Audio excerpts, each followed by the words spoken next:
आणि यानंतर बुलेटिनमध्ये बातम्यांचा वेगवान आढावा आपण घेऊया. 70 बातम्या पाहूया. संतोष देशमुख हत्या प्रकरणी आज बीड येथील विशेष मकोका न्यायालयात तिसरी सुनावणी. यासाठी विशेष सरकारी वकील उज्ज्वल निकम उपस्थित राहणार.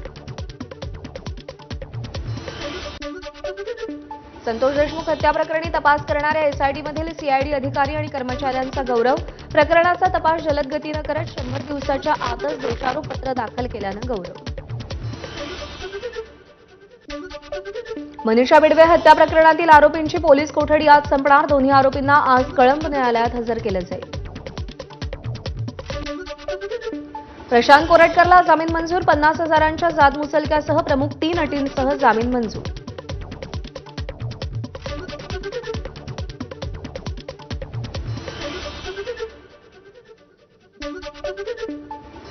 कोरटकरच्या वक्तव्यामुळे अनेकांची मनं दुखावली गेली आहेत. महापुरुषांबद्दल असं वक्तव्य करणाऱ्याला कठोर शिक्षा व्हावी. इंद्रजित सावंतांची कोरटकरच्या जामिनावर प्रतिक्रिया. कोरटकरला कोण मदत करतंय हे जाणून घ्यायचंय, सावंतांचं वक्तव्य. करुणा मुंडे धनंजय मुंडेंचे संबंध लग्नासारखेच 2 मुलांना जन्म देणं एकाच घरात राहिल्याशिवाय शक्य नाही. माझगाव कोर्टाचं निरीक्षण.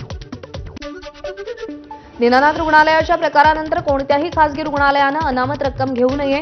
पुणे महानगरपालिकेची खासगी रुग्णालयांना नोटीस. त्यावर इंडियन मेडिकल असोसिएशनचा आक्षेप. पुणे प्रकरणातील डॉक्टर सुश्रुत घैसासांविरोधात 2 दिवसात कारवाई होणार. विश्वसनीय सूत्रांची माहिती. उच्चस्तरीय समिती धर्मादाय आयुक्तांचा अहवाल सरकारला सादर. मंगेशकर रुग्णालयाच्या अडचणीत आणखी भर पडण्याची चिन्ह. कुटुंबियांची परवानगी न घेता खासगी माहिती जगजाहीर केल्यानं महिला आयोगानं पोलीस आयुक्त आणि काउन्सिलला कारवाईचे आदेश दिले. आजपासून भाजपमध्ये संघटनात्मक बदल होणार. भाजपच्या मंडल अध्यक्ष आणि तालुका अध्यक्षांची निवड होणार. येत्या काही दिवसात राष्ट्रीय अध्यक्षांवर देखील शिक्कामोर्तब होईल. स्थानिक स्वराज्य संस्थांच्या निवडणुकांसाठी राष्ट्रवादीची रणनीती ठरली. अजित पवार सोमवार, मंगळवार, बुधवार मुंबईमध्ये शासकीय कामकाज पाहणार. उरलेले 4 दिवस महाराष्ट्र दौरा करणार. परिवहन मंत्री प्रताप सरनाईक यांच्याकडे एसटी महामंडळाचं अध्यक्षपद. महाराष्ट्र शासनाकडून अखेर राजपत्र जारी. याआधी संजय सेठी अध्यक्षपदी होते. अध्यक्षपद प्रशासकीय अधिकाऱ्याकडे गेल्यानं शिवसेनेमध्ये नाराजी होती.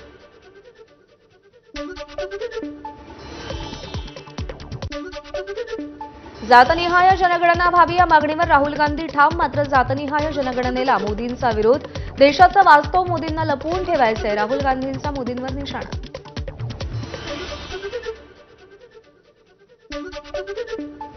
कट कारस्थान करून भाजपनं महाराष्ट्रातील निवडणूक जिंकली. अधिवेशनात राहुल गांधींचा दावा. महाराष्ट्राच्या मतदारांची यादी निवडणूक आयोग देत नसल्याचा राहुल गांधींचा आरोप.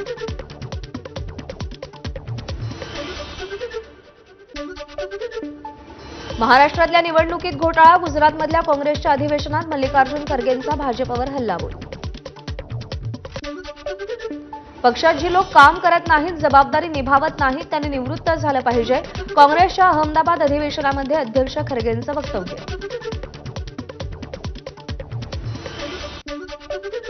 मल्लिकार्जुन खरगेंनी माफी मागावी. खरगेंनी आपलं फ्रस्ट्रेशन दुसरीकडे काढावं.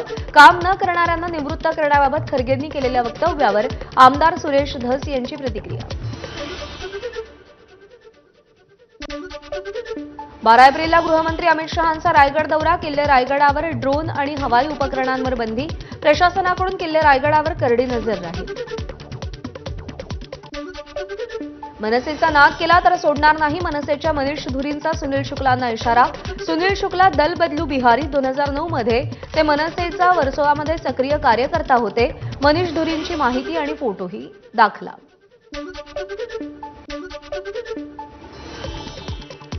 राज ठाकरे यांना बदनाम करण्यासाठी कारस्थान सुरू. मनसेचे सरचिटणीस वैभव खेडेकर यांचा आरोप. सुनील शुक्ला हा अत्यंत क्षुल्लक माणूस, पण त्याचा बोलविता धनी वेगळा. खेडेकर यांची टीका. पुणे जिल्हाधिकारी कार्यालयासमोर सुरू असलेलं सुप्रिया सुळेंचं आंदोलन मागे. 2 मे पासून बनेश्वर फाटा ते वनविभाग कमान या देवस्थानकडे जाणाऱ्या रस्त्याचं काम सुरू करणार असल्याचं अधिकाऱ्यांचं आश्वासन. भोरमधला रस्ता पीएमआरडीए जिल्हा परिषदेशी संबंधित. दोन्ही विभागांचे अहवाल सुप्रिया सुळेंना दाखवले. रस्त्याचं अंदाजपत्रक तयार. पुढची प्रक्रिया सुरू. सुळेंच्या आंदोलनाबाबत पुण्याचे जिल्हाधिकारी जितेंद्र डुडी यांची प्रतिक्रिया. खासदार सुप्रिया सुळे यांचा आज बारामती दौरा। यावेळी सुळे महावीर जयंतीनिमित्त दर्शन घेणार।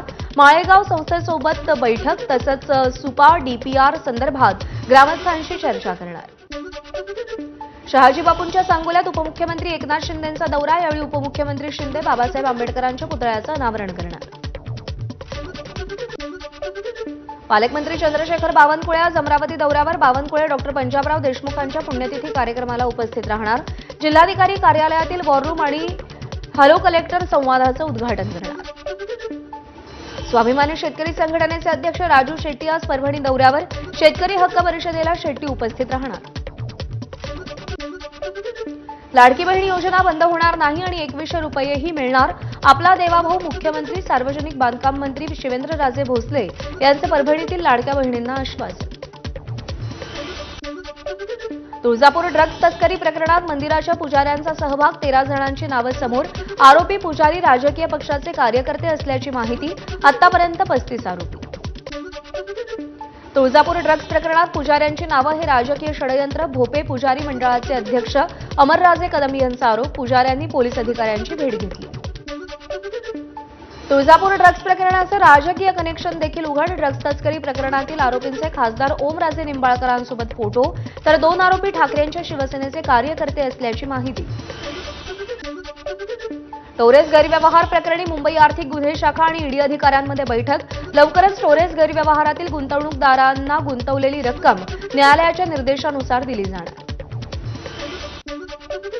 मागच्या 15 वर्षापासून रिलायन्स उद्योग समूहाकडे असलेले यवतमाळ, धाराशिव, बारामती, नांदेड, लातूर हे 5 विमानतळ आता एमआयडीसीकडे हस्तांतरित। आता इतर विमानतळांप्रमाणेच ही 5 विमानतळही नवीन कात टाकणार। ॲक्वालाईनवरील धारावी मेट्रो स्टेशनचा पहिला लूक समोर। अनेक समस्यांवर मात करत धारावी मेट्रो स्टेशन तयार झाले। बोरिवली मागाठाणे ते ठाणे भुयारी मार्गातील अडथळा दूर। भुयारी मार्गामध्ये अडथळा ठरणाऱ्या 87 झोपडीधारकांचं तात्पुरतं पुनर्वसन। आणि या बातम्यांसह बुलेटिनमध्ये वेळ झाली एक छोटासा ब्रेक घेण्याची। पाहत रहा एबीपी माझा। Weather report presented bye